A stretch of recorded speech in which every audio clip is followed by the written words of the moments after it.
The pencil trembled in her hand as she signed her maiden name for the last time. January 14th, 1943. The registry office in the small Bavarian town of Grafenau was empty except for two witnesses, her younger sister and a parish clerk, who had agreed, for reasons he would never fully explain, to look the other way. Outside, snow fell in silence over a Germany that would have sent her to prison for what she was about to do. Margarete Hoffmann was 24 years old, and she was about to marry the enemy. The stakes were absolute. This single act would transform her from a loyal German woman into a race traitor in the eyes of the Reich. Her parents would disown her. His family would never accept her. The marriage, technically illegal, would exist only on paper hidden in a clerk's drawer, a secret that could destroy them both if discovered. Yet, when the clerk asked if she would take this man as her lawfully wedded husband, she whispered the word that would change two families forever. Yes, the man standing beside her was not wearing a wedding suit. He wore the coarse wool uniform of a French prisoner of war, the letters KOG, Kriegsgefangener, stenciled across his back. His name was Henri Dubois, and 6 months earlier he had been ploughing fields on the Hoffmann family farm under armed guard. Now he was holding Margarete's hand in a registry office that smelled of coal smoke and old paper, about to become her husband in a ceremony that violated every law of Nazi Germany. Their story began where so many forbidden wartime romances did, in the exhausted spaces between survival and desperation. By 1942, nearly every able-bodied German man had been conscripted. The Wehrmacht had drafted 18 million men, leaving farms across the Reich dependent on foreign labor. Over 6 million civilian workers and 2 million prisoners of war were scattered across Germany, filling the void left by absent fathers, brothers, and husbands. The Hoffmann farm, 80 acres of wheat and barley in the Bavarian forest, had received 3 French POWs in August 1941. Margarete's father was fighting in Russia. Her 2 brothers had been killed at Stalingrad. Her mother, 56 and worn thin by grief, could barely lift a milk pail. The harvest that year would have rotted in the fields without the prisoners. Henri Dubois was 31 years old, a carpenter from Lyon, who had been captured during the fall of France in June 1940. He had spent 2 years in the Stalag-Sebimandase complex near Munich before being assigned to agricultural labor. He spoke broken German. Margarete spoke no French. Yet somehow, across languages and laws, they had found each other. The first time she saw him cry, it was over a letter from home. His daughter, a child he had never met, was 3 years old. His wife had died in childbirth. The letter was 8 months old by the time it reached him. Margarete had stood in the barn doorway, watching him weep into his hands, and something had cracked open inside her. She was not supposed to feel this. The propaganda posters in town showed French POWs as lazy degenerates, racially inferior, threats to German purity. But this man, sobbing for a daughter he might never see again, was simply human. She brought him extra bread that night, a small act of kindness that would cascade into something neither of them could control. Before I continue, I'd love to know, where in the world are you watching this from, and what time is it where you are? Drop a comment below and let me know. And if you're finding this story as compelling as I hope you are, hit that like button and subscribe. These hidden histories deserve to be remembered. By autumn 1942, they were meeting in secret, not in the barn, too exposed, too obvious, but in the forest at dusk, where the pine trees grew thick enough to hide 2 figures from prying eyes. They sat on fallen logs, breath steaming in the cold air, and spoke in a hybrid language of gestures and broken phrases. He taught her the French word for beautiful. She taught him the German word for careful. They both knew the risks. The Reich Security Main Office had issued explicit directives. German women were forbidden from having relations with prisoners of war. The crime was called Rassenschande, racial defilement, and it carried severe penalties. Women could be publicly shamed, imprisoned, or sent to concentration camps. POWs could be executed. In one documented case from spring 1941, a woman from Nuremberg was paraded through her town with her head shaved, a sign around her neck reading, "I disgraced the German people." Her crime, giving bread and cheese to a Polish POW. The POW was hanged. Yet across Germany, thousands of women were making the same impossible choice. Loneliness was a weapon as sharp as any blade. Many German marriages had been hasty affairs, couples thrown together for days before deployment, barely knowing each other before being torn apart by service. Letters were a lifeline, but delays, censorship, and loss were routine. Some women had not seen their husbands in over a year. Some would never see them again. In court transcripts from these forbidden relations trials, women defended themselves with a simple, devastating truth. "Just let our husbands come back to us." But the husbands were not coming back, not yet, maybe not ever. And so, in the cold December twilight of 1942, Henri Dubois asked Margarete Hoffmann to marry him. He carved the ring himself from a piece of oak, a carpenter's proposal. It was illegal. It was impossible. It would destroy both their families. But in a world where every certainty had collapsed into rubble, where death arrived nightly in the shriek of air raid sirens and the thunder of bombs, love became the only rebellion that mattered. She said yes in the forest. But saying yes and making it real were two different things. That's where the parish clerk entered the story, a man named Klaus Eisner, 63 years old, who had lost his son at El Alamein and no longer believed in much of anything the Reich told him. When Margarete approached him in early January, her proposal was simple and devastating. Would he record a marriage that should not exist? What would you do in his place? Uphold the law of a regime you no longer trusted? Or break it for two people who had nothing left but each other? Eisner took 3 days to decide. On the 4th day, he told Margarete to bring Henri to the registry office after dark. No official announcement, no witnesses except family. The marriage would be recorded in ink, then buried in a file drawer where no one would think to look. The ceremony lasted 7 minutes. When they emerged into the January snow, Margarete and Henri were husband and wife, in the eyes of God and law, but enemies in the eyes of the world. They could not live together, they could not be seen together, their marriage was a secret that would have to stay hidden until the war ended, if it ever did.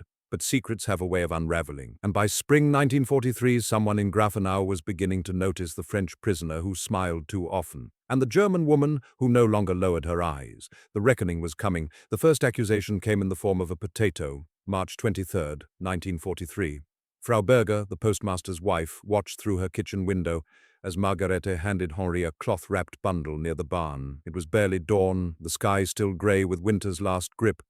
But Frau Berger had not slept well since her son's unit went missing at Kursk. She noticed everything now, every small transgression, every broken rule, every German woman who smiled at the wrong man. Inside that cloth was a single boiled potato, still warm. In a Germany where urban households were burning furniture for heat and rationing had turned every meal into mathematics, that potato was evidence of something unforgivable. Preferential treatment. By noon, half the village knew. This is how secrets die in small towns. Not with explosions, but with accumulated glances. A neighbor who sees you leave the house at odd hours. A cousin who notices you've stopped attending Sunday services. A shopkeeper who wonders why you buy twice as much bread as a woman living alone should need. Each observation, harmless alone, becomes damning in aggregate. The machinery of suspicion, once set in motion, cannot be stopped. Margarete's mother was the first to confront her. The conversation happened in the kitchen at dusk, the room lit only by a single kerosene lamp. Fuel rationing meant even lamplight had become a luxury. The air smelled of ersatz coffee, bitter and slightly burnt, the acorn substitute that had replaced real coffee 2 years earlier. "They are saying things," her mother said, not meeting Margarete's eyes, "about you and the Frenchman." "What things?" "You know what things." The silence between them stretched like ice over a frozen lake. Fragile, dangerous, ready to crack. Her mother's hands were raw from winter field work, the knuckles swollen, the nails broken. She had aged a decade in 3 years of war, 2 sons dead. A husband who wrote letters that arrived months late, if at all, from somewhere on the Eastern Front where German armies were beginning their long, bloody retreat. "Is it true?" her mother finally asked. Margarete could have lied, should have lied, but the weight of the secret had become unbearable, and in that moment of exhaustion and defiance she told the truth. "We are married." The words hung in the air like smoke from a dying fire. Her mother did not scream, she did not weep. She simply stood, blew out the lamp, and walked into the darkness of the next room. When she emerged an hour later, her face was composed, her voice cold as February snow. "You will leave this house. Mama, you will leave, or I will report you myself." It was not an idle threat. Across Germany, family members were turning each other in, sons informing on fathers, wives denouncing husbands, parents reporting children. The regime had made betrayal a civic duty. In one documented case from Nuremberg, a woman facing trial for relations with a Polish POW was reported by her own brother, who testified against her in court. Loyalty to the Reich, they were told, superseded loyalty to blood. Margarete packed a single suitcase that night. Inside, 2 dresses, a winter coat, her grandmother's rosary, and the oak ring Henri had carved. At 24 years old, she was homeless in the country of her birth, married to a man she could not live with, cast out by the family she had tried to save. But Henri's situation was worse. The camp commandant at Stalag 70A received an anonymous letter in early April. The handwriting was feminine, the grammar precise, the accusation devastating. A French prisoner assigned to the Hoffmann farm was conducting an improper relationship with a German woman. The letter included dates, times, and locations. Frau Berger had been thorough. Henri was recalled from farm duty on April 9, 1943. He was not told why. He was simply ordered into a transport truck with 12 other prisoners and driven back to the main camp near Munich. Margarete, working in the Grafenau textile factory where she had found work after her exile, did not learn of his removal until 3 days later, when a replacement prisoner arrived at her mother's farm. For 6 weeks, she had no information, no word of where he was, whether he was alive, whether their marriage had been discovered. She wrote letters to the camp administration that went unanswered. She petitioned the local authorities, who told her they had no record of any marriage between a German citizen and a French national, which was technically accurate. The registry clerk had buried the paperwork so deeply it might as well not exist. She was a wife with no husband, a criminal with no conviction, a ghost haunting the margins of a collapsing empire. The investigation into Henri proceeded with methodical efficiency. The Germans, even in the chaos of a losing war, maintained meticulous records. Camp authorities interviewed the other prisoners assigned to the Hoffmann farm. They questioned the guards who had supervised the work details. They examined the duty rosters for any irregularities. What they found was damning only in its absence of evidence. No one had witnessed improper conduct. No guard had filed a complaint. The work logs showed Henri had performed his duties without incident for 21 months. He was, by all accounts, a model prisoner. But the anonymous letter persisted. Someone believed something had happened, and in Nazi Germany, belief was often sufficient for punishment. Henri was confined to barracks while the investigation continued. The space was cramped and rank. 50 men in a room built for 30, sleeping on straw pallets stacked 3 high, the air thick with the smell of unwashed bodies, mildewed wool, and the sharp tang of disinfectant that never quite masked the underlying rot. At night, rats scurried between the bunks, bold and fat from scavenging garbage. He kept Margarete's letters hidden inside his mattress straw. 3 letters, written before his recall, describing the forest where they had met, the wildflowers that bloomed in spring, the way morning fog lifted over the fields. She had never mentioned love directly, too dangerous if the letters were intercepted, but he could read it in every careful phrase, every chosen word. He carved her name into the wooden slat under his bunk where no guard would see it. Margarete. 7 letters that meant everything. In Grafenau, Margarete was living in a single rented room above a cobbler's shop. The room was 9 feet by 12 feet with a narrow bed, a washstand, and a window that overlooked the town square where propaganda posters showed German soldiers marching toward impossible victories. At night, she could hear the cobbler and his wife arguing through the floorboards, their voices muffled but persistent. She worked 12-hour shifts at the textile factory, operating a mechanized loom that wove fabric for Wehrmacht uniforms. The work was repetitive and exhausting, the noise deafening, the thunder of hundreds of looms running simultaneously, the clatter of shuttles, the hiss of steam from the boilers. Women worked in rows, their faces gray with lint dust, their fingers bleeding from thread cuts, their backs aching from standing. But she was grateful for the work. It meant she could eat. It meant she had a reason to wake each morning. It meant she was not yet broken. One of the women at the factory, an older widow named Frau Kessler, approached her during a rare break in early May. They stood outside in the spring sunshine, which felt almost obscene after the darkness of the factory floor. "I know what you did," Frau Kessler said quietly. "My daughter did the same thing, with a Russian." Margarete's blood went cold. "She was sent to Ravensbrück," Frau Kessler continued. "I have not heard from her in 11 months. Ravensbrück, the women's concentration camp north of Berlin, the place where political prisoners, resistance members, and race defilers disappeared into wire and stone and silence." "Why are you telling me this?" Margarete whispered. Frau Kessler looked at her with eyes that had seen too much. "Because you need to understand what happens if they prove it. And because," she paused, choosing her words carefully, "because some of us believe you have the right to love, even if the Reich does not." It was the closest thing to solidarity Margarete had encountered in months, a small flame of humanity in the darkness, but flames, no matter how small, can draw attention. And by late May 1943, the investigation into Henri Dubois was reaching its conclusion, with results that neither he nor Margarete could have anticipated. The envelope arrived at the Grafenau registry office on June 2, 1943. Inside, a formal inquiry from the Reich Security main office requesting confirmation of any marriage records involving French nationals in the district during the past 12 months. Klaus Eisner, the parish clerk who had hidden Margarete and Henri's marriage certificate in a file drawer beneath stacks of property deeds and birth records, held the letter in trembling hands. He was 63 years old, too old for the Eastern Front, too broken by grief to care much about self-preservation. But this was different. This was not his life at risk. This was two young people who had trusted him with their secret. He burned the inquiry letter in his office stove that afternoon and filed a response stating no such records existed. One lie, one old man, two lives saved. For now. The investigation into Henri Dubois concluded on June 17th with a finding of insufficient evidence to warrant disciplinary action. The anonymous accusation, lacking witnesses or concrete proof, could not overcome the pristine work record and the absence of any documented violation. Camp authorities issued a formal reprimand for potential fraternization and reassigned Henri to a different labor detail, this time at a munitions factory outside Munich, where contact with German civilians would be strictly monitored. He never returned to the Hoffmann farm, never saw the fields where he had first met Margarete, never said goodbye. The notification of his reassignment reached Margarete through an unexpected source. One of the French prisoners who had replaced Henri wrote a letter to his own family mentioning that Dubois was transferred to factory work after some trouble with the farm family.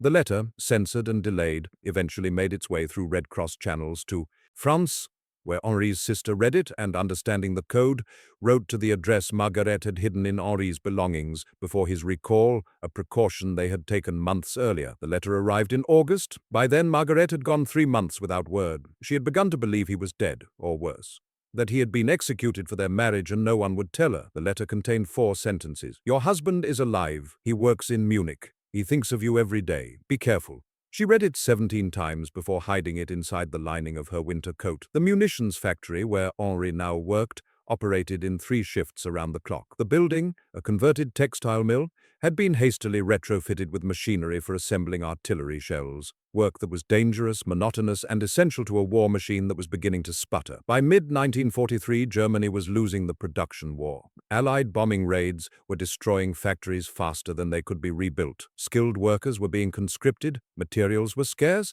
the factory floor was a hellscape of noise and heat, the constant hammering of metal presses, the acrid smell of machine oil and hot brass, the choking dust from grinding operations. Workers wore cloth masks that did little to filter the air. By the end of each shift, every man's face was grey with metal particulate, every throat raw from breathing poisoned air. Henri worked the night shift, 10 hours of repetitive assembly, insert shell casing, thread fuse housing, inspect weld, move to next station, 10 hours, 300 shells, every night. His hands developed calluses over calluses, his hearing began to fade from the constant noise.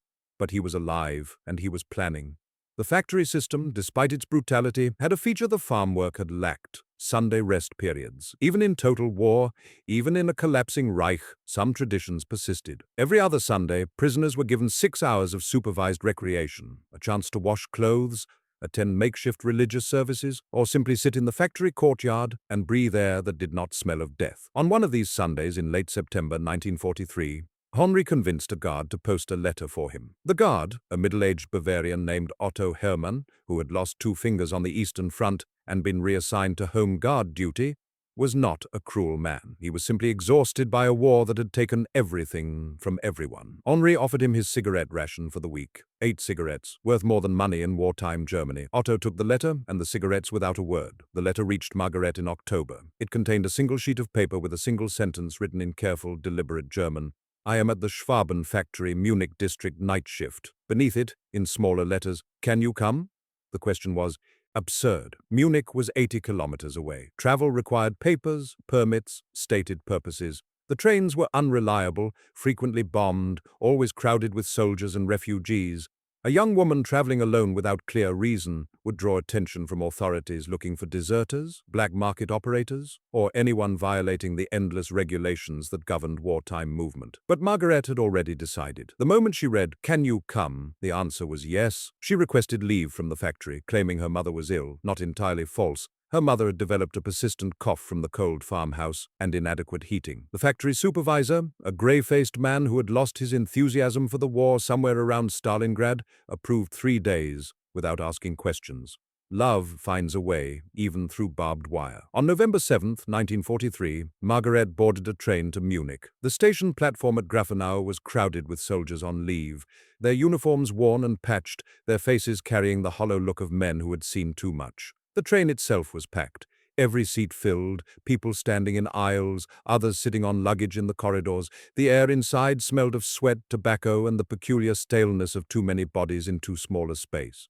She stood for the entire journey, pressed against a window that was cracked from a previous bombing raid, watching the Bavarian countryside roll past in shades of autumn brown and grey.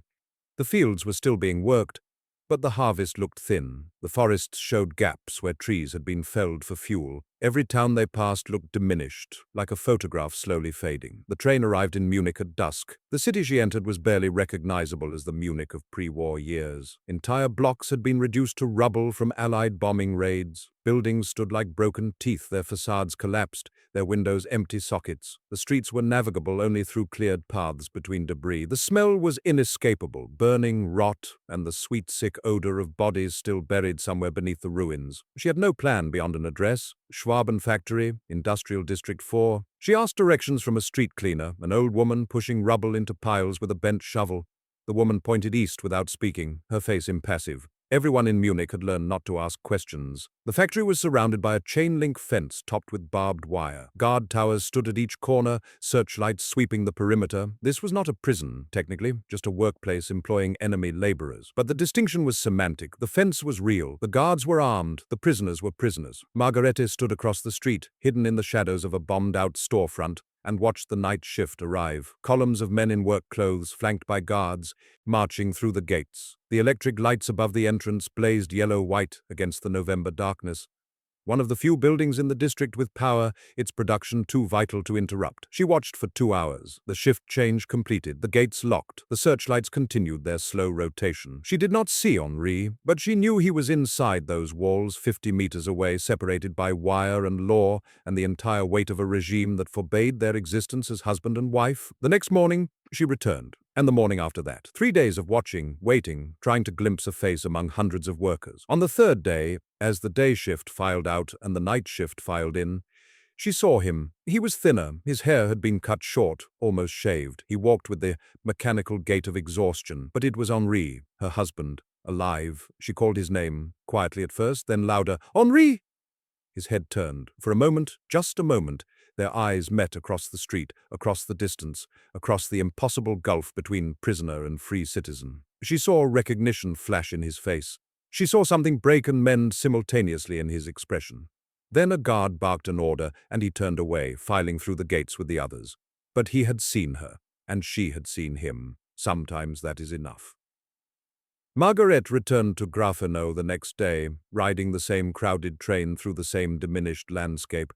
She carried with her something she had not possessed 3 days earlier: certainty. Her husband was alive. Their marriage, hidden and illegal and impossible, endured.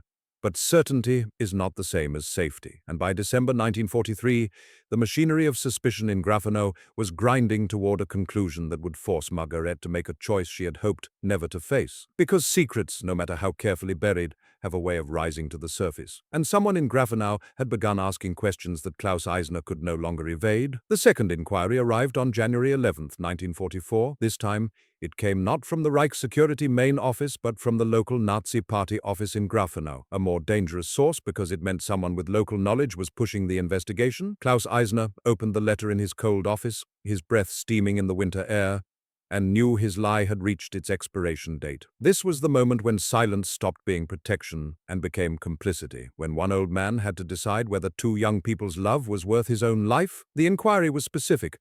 Had the registry office recorded any marriage between Margarete Hoffmann and any foreign national between January 1943 and present? The letter included dates that matched almost exactly with the secret ceremony. Someone had been keeping detailed records. Someone had been watching all along.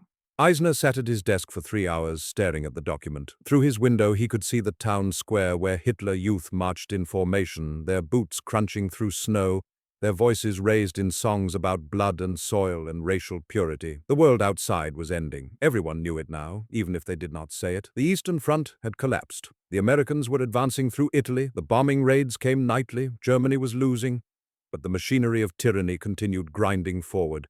even as the structure collapsed around it. Eisner made his decision by doing nothing. He filed the inquiry in the same drawer where the marriage certificate lay hidden. He wrote no response. He simply waited for the consequences that were now inevitable. They came on January 23rd, when 2 Gestapo officers arrived at the registry office. What happened in that interview would remain unknown for decades. Eisner never spoke of it, and the Gestapo records were destroyed in the final months of the war. But the outcome was clear. Klaus Eisner was arrested on charges of falsifying official documents and aiding an illegal marriage between a German citizen and an enemy national. He was 63 years old. He died in Dachau on March 4, 1944, of pneumonia, though survivors would later testify that pneumonia was often listed as cause of death when the actual cause was systematic neglect, starvation, or beatings, one life given so 2 others might survive just a little longer.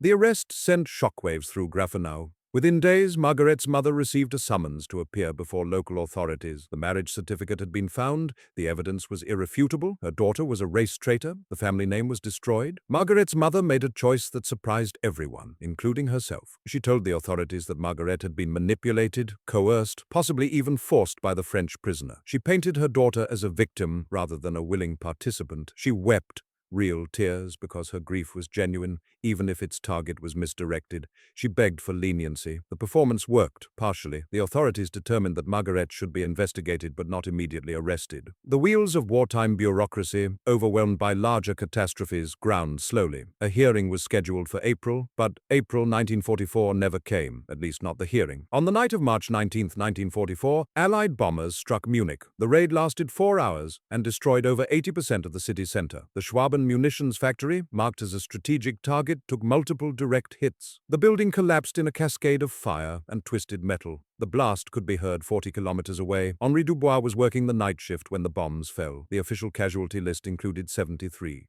prisoners of war killed in the raid. Henri's name appeared on that list. His identification tags were recovered from the rubble 2 weeks later and filed with the International Red Cross. The notification reached Margarete in April through official channels. Not a personal letter, not condolences, just a bureaucratic form stating that French POW Henri Dubois, prisoner number 37492, had been killed in an Allied air raid on March 19, 1944. She was 25 years old. She had been married for 14 months. She had spent fewer than 10 hours alone with her husband. The hearing scheduled for April was quietly cancelled. There was no point prosecuting a widow for marrying a dead man. The regime had more pressing concerns, like losing a war on every front. Margarete returned to her mother's farm in May 1944, not because she was forgiven, but because there was nowhere else to go. The textile factory had closed after being bombed. Her rented room had been requisitioned for refugee housing. Germany was contracting, collapsing inward, and personal grievances were becoming luxuries no one could afford. Her mother did not speak to her for 3 months. They worked the same fields, ate the same meager meals, slept under the same roof, existing in parallel silences. The farm was deteriorating, fences broken, machinery rusted, the soil exhausted from years of over-farming and under-fertilization. Without male labor, and without the POW workers who had been reassigned to more critical industries, the harvest that year was barely enough to survive on. The war ended on May 8, 1945. Germany surrendered unconditionally. The Reich that had torn Margarete and Henri apart, that had murdered Klaus Eisner for helping them, that had sent millions to their deaths for the crime of being different.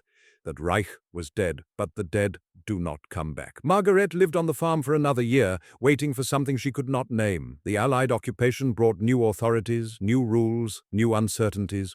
Former Nazis were arrested, collaborators were tried.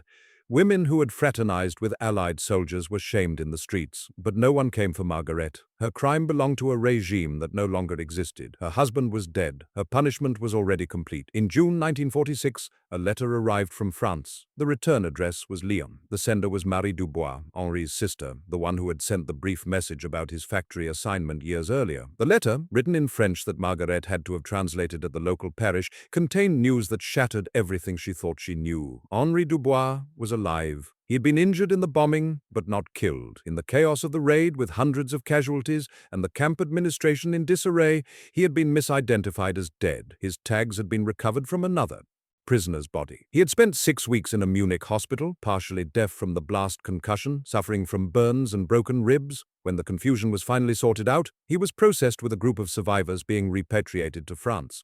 He had arrived home in Lyon in October 1945. He had been trying to locate Margarete for 8 months. Every inquiry had been met with silence. The registry offices were destroyed, the camp records were scattered or lost, and no one seemed to know anything about a German woman who claimed to be married to a French POW, but Marie had kept trying. She had written to the Red Cross, to occupation authorities, to churches in Bavaria. Finally, through a parish priest who knew Klaus Eisner's successor, she had found an address, Hoffmann Farm, Grafenau. The letter ended with a question.